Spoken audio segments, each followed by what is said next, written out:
Hey guys, tonight we slip into the forests of Bavaria, where towers reach like fingertips into the mist, and dreams are carved into stone, too perfectly to last. This isn't just the story of a king, it's the story of a man who tried to build beauty so loud it drowned out everything else, until silence answered back, "You probably won't survive this court, but it's a beautiful place to disappear, so, before you get comfortable, take a moment to like the video and subscribe, but only if you genuinely enjoy what I do here.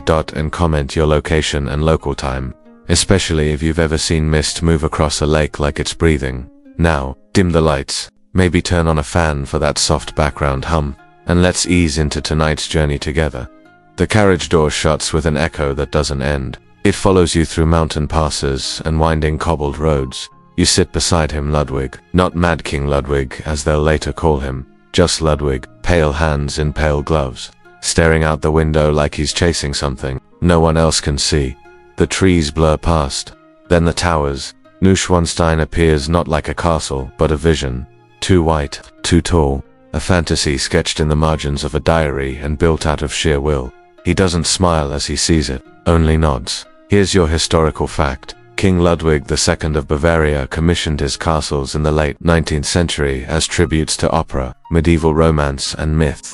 He spent personal fortunes on their construction, often to the horror of his ministers. Neuschwanstein, the most famous, was never finished. Inside, you follow him through rooms of gold leaf and painted ceilings. Each chamber tells a story. Lohengrin, Tannhauser, Tristan, and East. Wagner's world, not Bavaria's. Here's a fringe detail. Ludwig demanded his dining table be lowered and raised through the floor so he wouldn't have to see his servants. He also dined alone, often speaking to imaginary guests. Sometimes, kings from long-dead centuries. He speaks to you, maybe. Do you hear it? He asks. You don't, but you nod. It's quieter here than most palaces. Too quiet. The echo of footsteps arrives seconds too late. Scholars still argue whether Ludwig was insane or just too sane for his time. Some say his rejection of politics was madness. Others say he saw the future, and it terrified him. He watches swans from the window. His reflection flickers in the glass, and the carriage waits in silence for its next ride. Not from voices. Those are long gone, but from chandeliers. Too heavy for the ceiling, from silk wallpaper that ripples as though breathing. You walk past mirrors taller than most doorways. Some reflect the room, others don't quite. Ludwig rarely sleeps, not properly. You find him in the music room at midnight, hands gliding through air as though conducting something only he hears. Your historical fact. The king was obsessed with Richard Wagner. The composer became his spiritual mirror. Ludwig wrote long, emotional letters to him, funded his operas, and modeled entire rooms on his stories.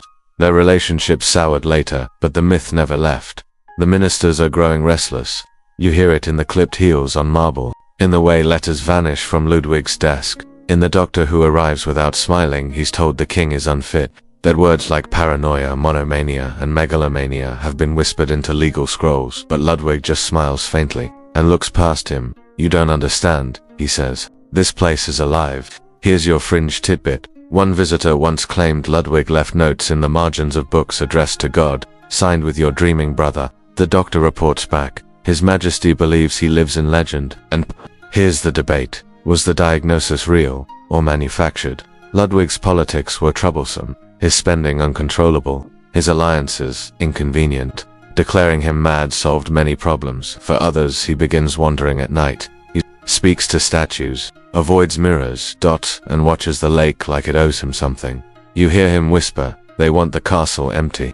They want it to forget me." But you've seen it. This place doesn't forget anything. This time, the king does not ride alone. The doctor sits across from him, scribbling notes he never intends to show anyone. The guards ride quietly behind. They all say the same thing. This is not an arrest. It's a transfer. A concern for His Majesty's health. You know better. The trees lean in, their branches low and listening. Here's your historical fact. In June of 1886, King Ludwig was declared insane by a panel of doctors, most of whom had never examined him in person. He was deposed and placed under custody. He was 40 years old. They take him to Berg Castle, near Lake Starnberg, a place that smells too clean, too temporary. Ludwig doesn't protest. He nods, he smiles. But his eyes never stop scanning the windows. He requests a walk that evening. Doctor agrees. The sky turns violet. They walk down the path to the lake, shoes crunching in synchronized rhythm. The guards wait behind, and here's your odd detail. Ludwig wore a coat that night, heavy enough to sink if wet. Yet he insisted on it, said the air had teeth. They walk toward the shore, then vanish from view. 2 men enter the water, only one body comes back. You stand at the edge of the lake. The water doesn't move. Not really, it just waits. They find both bodies the next morning. Floating. Ludwig single quotes his coat is soaked. The doctor's eyes stare wide. Here's your fact. The official cause of death was drowning, but Ludwig's autopsy showed no water in the lungs. The doctor's body had bruises on the neck, consistent with strangulation, and no one saw what happened. Theories unfold like damp parchment. Some say Ludwig attacked the doctor in a burst of madness. Others say they were both murdered to silence them. One version says the king tried to escape and was shot. Another insists he was calm, resigned, and simply stopped breathing. The castle bells do not ring. His body is returned in silence. Here's the fringe tidbit. It's said that in the minutes before the king disappeared, the swans on the lake took flight. Every single one. No one had seen them fly before or since. The castle is locked, the rooms sealed. Tourists arrive decades later, whispering to guides, buying postcards of towers that were meant to be private dreams. Some say Ludwig still walks the bridge at dusk. Looking for a mirror that reflects more than his face.